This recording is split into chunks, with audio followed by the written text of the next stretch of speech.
Unified pension scheme यानी कि UPS से खुश नहीं है सरकारी कर्मचारी और कर्मचारी संगठन। कर्मचारियों ने बताया इसे बड़ा धोखा। नमस्कार दोस्तों, स्वागत हम सभी का फिर से आपके अपने YouTube channel government employ news में। भारत सरकार ने गणतंत्र दिवस की पूर्व संध्या पर यूनिफाइड पेंशन स्कीम का गजट नोटिफिकेशन जारी कर दिया। कर्मचारी संगठनों ने इसे तगड़ा झटका बताया है। National mission for old pension scheme Bharat के अध्यक्ष ने कहा कि सरकार ने बजट से पहले अपने पैरों पर कुल्हाड़ी मार ली है। यूपीएस में 25 साल की सेवा के बाद ही वीआरएस मिलेगी।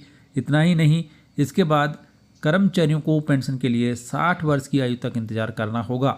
अगर कर्मचारी 45 वर्ष की आयु में रिटायरमेंट लेता है यानी कि वॉलंटरी रिटायरमेंट लेता है तो पेंशन के लिए अगले 15 साल तक और इंतजार करना पड़ेगा। दोस्तों, यूनिफाइड पेंशन स्कीम से जुड़ी हुई जानकारी के लिए चैनल पर डिटेल वीडियो डाला हुआ है, उसे आप देख सकते हैं। और सरकारी कर्मचारियों और पेंशनर से जुड़े हुए किसी भी सरकारी आदेश की कॉपी प्राप्त करने के लिए आप हमारे टेलीग्राम और व्हाट्सएप चैनल से जुड़ सकते हैं, जिनका लिंक इस वीडियो की डिस्क्रिप्शन में दिया गया है। कर्मचारी संगठनों के नेताओं ने आगे बताया कि पुराने पेंशन बहाली की मांग करने वाले कर्मचारियों को उनके विकल्प के आधार पर यूनिफाइड पेंशन स्कीम में शामिल किया जाएगा। अगर सरकारी कर्मचारी यूनिफाइड पेंशन स्कीम को विकल्प के तौर पर चयन करेगा तो उसे अस्योर्ड पेंशन का लाभ मिलेगा।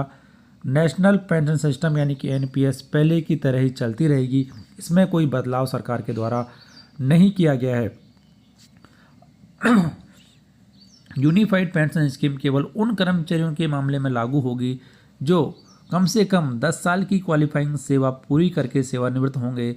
ऐसे सभी कर्मचारियों को अंतिम 12 महीने के औसत का 50% पेंशन के रूप में दिया जाएगा।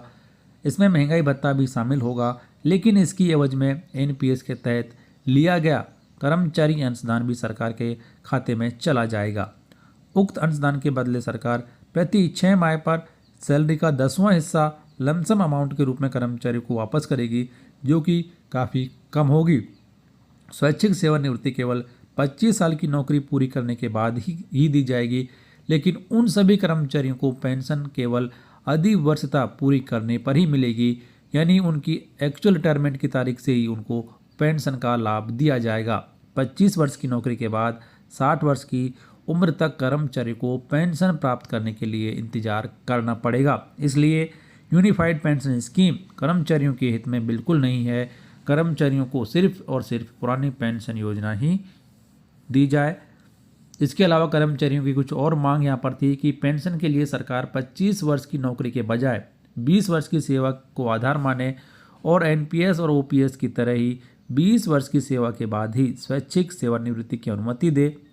पेंशन भी स्वैच्छिक सेवानिवृत्ति की तुरंत बाद से शुरू किया जाए, न कि कर्मचारी की रिटायरमेंट डेट से। इसके अलावा एक मुश्त अमाउंट की जगह पर कर्मचारी अंशदान की ब्याज सहित वापसी की जाए। तो इन सभी मांगों को नहीं मानने की वजह से कर्मचारी संगठन सरकार के इस फैसले से खुश नहीं है और उन्होंने पुरानी पेंशन स्कीम के बदले यूनिफाइड पेंशन स्कीम को लागू करने का जो फैसला है उसे सरकारी कर्मचारियों के साथ एक बड़ा धोखा बताया है। तो इसके बारे में आपकी राय कमेंट बॉक्स में ज़रूर लिखें। इस वीडियो को लाइक कर दें, शेयर कर दें आपके दोस्तों के साथ, इससे वो भी इस ताज़ा अपडेट के बारे में जान सकें। चैनल सब्सक्राइब कर बेल आइकन प्रेस कर लें और नोटिफिकेशन ऑन कर दें हर एक फ़ायदेमंद जानकारी सबसे पहले देखने के लिए।